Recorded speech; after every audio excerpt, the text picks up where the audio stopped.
Hello YouTubians, my name is Nicholas and I will be giving you a simple Java tutorial.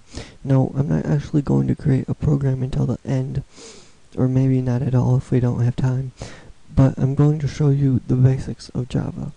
Now, if you watch my programming tutorial, you'll see what comments are.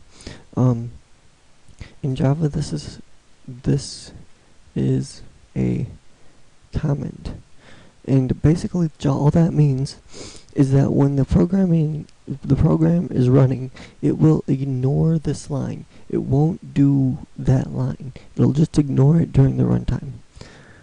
You can do this is a multi-line comment.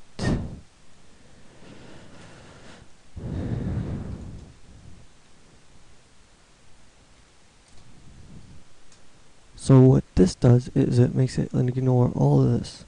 And what makes it does that is if you start off a line like this, it'll ignore that line. If you start off a line like this, it'll ignore everything after that until it reaches one of these. So, I mean, because this doesn't have an asterisk instead of another backslash, it's just that, it will ignore that. But it will do, like, if I put a line of code here. Does that make sense? I hope so. Next, I'm going to go over the primitive types. Now, a variable is, like a variable in algebra. That's the simple way of explaining it. So, you can have an int, right? An int is an integer, or a whole number, not a decimal. So an int x equals 6. After every line of code, you have to put this to make it end the line of code. So int x equals 6 is a valid line of code. However, int x equals just random characters isn't a valid line of code unless this is already defined as a variable, just like in algebra. However, integers can't do decimals. If you do a decimal, it'll just round it down, unless you tell it to round it up. So what you have to do is have a float. Now there are other things like long or double, but I'm not going to go over them right now. I might include them later. So float y equals 6.5. That is a valid line of code. It defines y as 6.5. It should be pretty simple. Now, there are other primitive types that aren't either numbers. So there's something called a char, right? And it's short for character, like a character in a string, or a character in a line of text.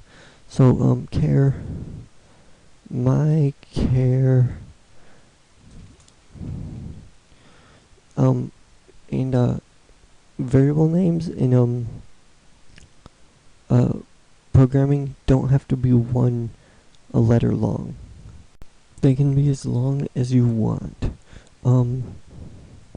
So if you have a variable myCharacter, which is like a character in a string, it has to be in single quotes, and so a, unless like this would define mychar as a. You could have char other char equals b. So it can be any character. What it cannot be is like multiple characters. That's not valid. It has to be one character. You can do Unicode characters. I'll get to that at some other point. There is another type of primitive a type of primitive variable that is called a boolean. It's not very exciting. It has only two optional values. With integers, there are a lot of values possible. With floats, there are a lot of variables possible. With characters, there are a lot. With booleans, there are only two. So if we have boolean my bool, they're often called bools for short. You can have either true or boolean not bool equals false. So they can be either true or false. Now, despite the only two values possible, these are actually used quite a lot in programming. Next, I'm going to show you code blocks. Now, code blocks are anything that is enclosed in a curly bracket.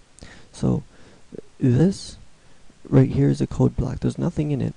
But if I say int I equals 5, now this code block defines I is 5. However, code blocks are limited in scope, which means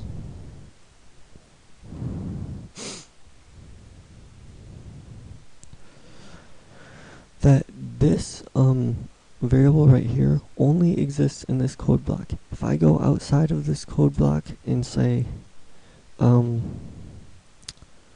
if I say I equals 7, I'll get a compiler error, which means when I turn this program into an executable, I'll get an error saying that I doesn't exist, because I exist within this code block, but it doesn't exist outside of it. So variable declarations are inside code blocks are limited in scope. Now, mostly code blocks are used for things like methods or if statements. So I'll show you a method. A method is like a function. So let's say I have a method make pizza,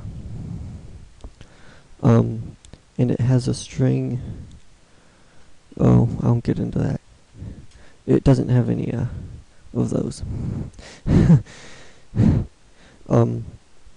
What it might do is some stuff that I'm not gonna type. But this is basically a function. So when I run the program, this isn't automatically run. I have to, at some point in the code, do make pizza, and then it will run this code. I hope that makes sense. Lastly, I'm going to go over if statements. So if statements can be done one of two ways. Well, I'll get to that later.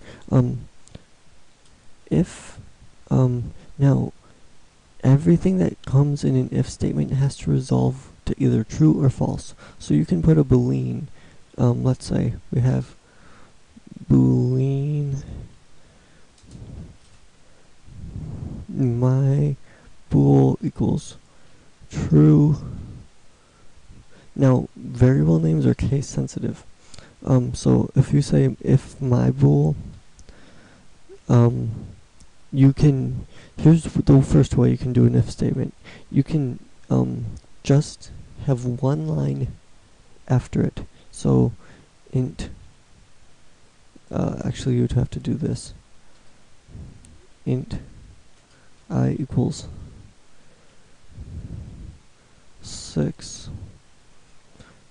Here you would put I equals 7. And so this if statement would only run this line of code. Anything that came after this line of code, it wouldn't run. But it would do that because this resolves to true. So if my bool is true, run this. You can also do if something like I equals 6, which if my rule is false, this wouldn't happen, which means this would be true. It's a little complicated, but I think you can get it. So this wouldn't be true because this is true and this would run, but if this wasn't there, God, if that wasn't there,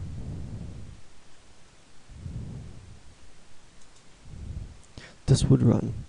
And the other thing you can do is have it within curly brackets.